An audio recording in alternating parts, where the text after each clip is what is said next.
तो स्टूडेंट आज की वीडियो में हम पढ़ने वाले हैं सेलेक्टिव लेजर सिंटरिंग, जिसको शॉर्ट फॉर्म में SLS, जो कि आपका एक powder bed fusion PBS process का ही एक एप्लीकेशन है और जिसको आप कह सकते हो कि आप सेलेक्टिव लेजर सिंटरिंग जो है आपकी एक एडिटिव मैन्युफैक्चरिंग की टेक्नोलॉजी है। ठीक है, आप जैसे भी समझो। तो सेलेक्टिव लेजर सिंटरिंग को समझने से पहले हम जो है और थोड़ी सी बेसिक अंडरस्टैंडिंग लेते हैं कि हम इसको सेलेक्टिव लेजर सिंटरिंग क्यों कहते हैं। क्योंकि यहाँ पे लेजर्स का यूज़ होता है और मटेरियल आपका पाउडर फॉर्म में होता है ना।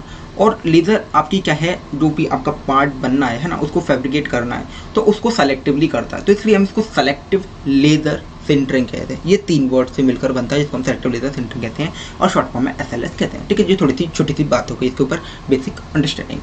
अब बात करते हैं यहाँ पे सेलेक्टिव लेजर सिंटरिंग के अंदर आपके कौन कौन से कंपोनेंट्स आते हैं। ठीक है, तो सबसे पहले यहाँ पर हमारे पास कुछ कंपोनेंट्स हैं जिनको हम देखते हैं। यहाँ पर सबसे पहले हमारे पास एक पाउडर डिलीवरी सिस्टम होता है जो कि आपको पाउडर डिलीवर करता है। उसके साथ साथ यहाँ पर एक फैब्रिकेशन सिस्टम होता है जिसके अंदर आपका पार्ट जो है, जो भी आप बनाना चाह रहे हो प्रोटोटाइप, वो फैब्रिकेट होता है। ठीक है, उसके साथ साथ यहाँ पर एक रोलर लगा रहता है। रोलर जो है आपका पाउडर डिलीवरी सिस्टम में से जो मटेरियल है पाउडर की फॉर्म में, उसको स्वीप कर आपके जो फैब्रिकेशन सिस्टम है उसके ऊपर एक लेयर बना देता है और उसको साथ साथ लेबल्ड भी कर देता है। ठीक है, ये रोलर का फंक्शन होता है। उसके साथ साथ यहाँ पर हमारा मटेरियल जो होता है, जो कि पाउडर की फॉर्म में होता है, जो कि मैं बता चुका, चाहे आपको मटेरियल सिंटरिंग करनी है, चाहे आपको पॉलीमर सिंटरिंग करनी है, या फिर आपको किसी और भी मटेरियल की सिंटरिंग करनी है, तो इसलिए यहाँ पर क्या है, मटेरियल जो है वो आपका पाउडर की फॉर्म में होगा। उसके साथ साथ यहाँ पर हमारी लेजर्स होती हैं। ठीक है, मेन सोर्स जो थर्मल सोर्स है हमारा मटेरियल को फ्यूज करने का, वो हमारा लेज़र ही होता है। चाहे कुछ केसेस में 2 सोर्स भी होते हैं, लेज़र के साथ साथ हीटर्स भी होते हैं।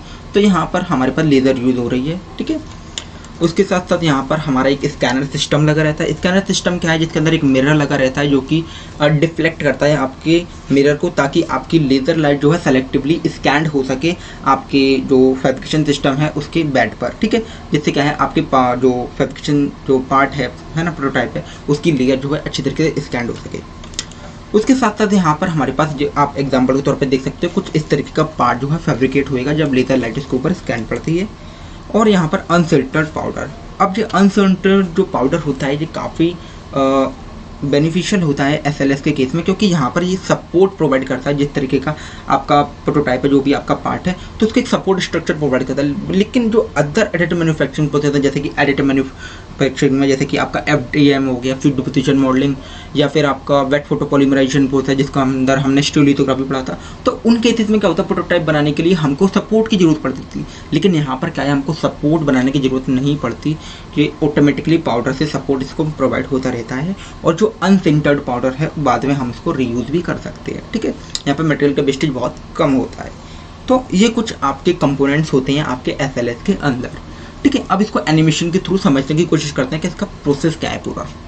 तो सबसे पहले क्या होता है, हमारे पास जो आपका पाउडर डिलीवरी सिस्टम होता है ये हमारा थोड़ा सा ऊपर जाता है। ठीक है, जो जितनी आपकी जो लेयर की हाइट होगी उसके अकॉर्डिंग ये उतना ही ऊपर जाएगा। ठीक है, जैसे सपोज एक लेयर की हाइट आपकी 0.1% है तो 0.1% ये ऊपर आएगा। और यहाँ से जो रोलर होता है, ये रोलर क्या करेगा, आपका मूव करेगा। ठीक है, यहाँ से जो आपका मटेरियल है उसको स्वीप करेगा और स्वीप करके ले जाएगा और यहाँ पर आपका फैब्रिकेशन सिस्टम है, इसके ऊपर यहाँ पर इसकी एक लेयर कोट कर देगा, साथ ही साथ इसको लेबल्ड भी कर देगा। जैसे ही उसको लेबल्ड कर देगा, उसके बाद यहाँ से लेज़र लाइट से हमारी लाइट निकलेगी, लेज़र लाइट, और वो हमारे एक स्कैनर सिस्टम पर पड़ेगी। स्कैनर सिस्टम जो है हमारी लेज़र लाइट को सेलेक्टिवली स्कैन कर देगा आपके जो प्लेटफॉर्म है, जो कि आपका फैब्रिकेशन बेड है, उसके ऊपर।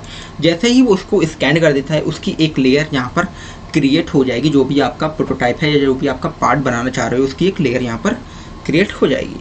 जैसे ही लेयर क्रिएट हो जाएगी, उसके बाद जो आपका फैब्रिकेशन सिस्टम है ये थोड़ा सा नीचे आएगा। जैसे ये नीचे आएगा, उसके बाद जी आपका अगेन जो आपका पाउडर डिलीवरी सिस्टम है सेकेंडरी लेयर के लिए थोड़ा सा ऊपर आएगा जितनी उसकी हाइट होगी।